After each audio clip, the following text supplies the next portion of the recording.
നടനും MLA-യുമായ മുകേഷ് അടക്കം ലൈംഗിക പീഡന ആരോപണ വിധേയരായ 7 പേർക്കെതിരെ പരാതി നൽകി നടി മിനു മുനീർ.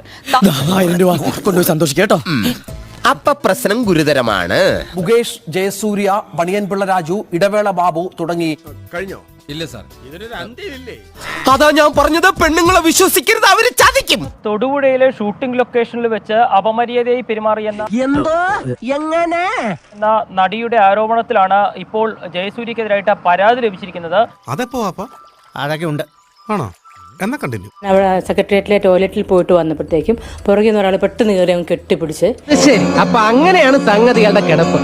ഞാൻ തിരിഞ്ഞു നോക്കിയും ഉടനെ നമ്മുടെ ലിപ്സിലോട്ട് കിസ്സുകയും ചെയ്തു ജയസൂര്യ. ഒരു കയ്യബദ്ധം നാറ്റിക്കരുത്. എനിക്കത് ഭയങ്കര ഷോക്കായി. പെട്ടെന്ന് തള്ളി മാറ്റിയിട്ട് ഞാൻ ഓടി പോയത്. തൽപരകക്ഷിയല്ല. എന്നോട് പറഞ്ഞു, ഞാനൊരു കാര്യം ചോദിക്കും, അതിന് എസ് ഓർ നോ എന്ന് മാത്രം റിപ്ലൈ തന്നാൽ മതി എന്ന് പറഞ്ഞു. ആളെത്ര വെടിപ്പല്ലല്ല. അപ്പം ഞാൻ ഇങ്ങനെ നോക്കിയപ്പോൾ പറഞ്ഞു, എനിക്ക് ട്രിവാൻഡ്രത്ത് ഫ്ലാറ്റ് ഉണ്ട്, നിന്റെ പരിപാടി തീർത്ത് തരാണ് ഞാൻ. എനിക്ക് മിനുവിന് ഇൻട്രസ്റ്റഡ് ആണ്, താല്പര്യമാണെങ്കിൽ നമുക്ക് അവിടെ കളാം. അപ്പം ആരെങ്കിലും ചോദിച്ചാലേ ചേച്ചിയുടെ ഭർത്താവാണെന്ന് പറഞ്ഞാൽ മതി.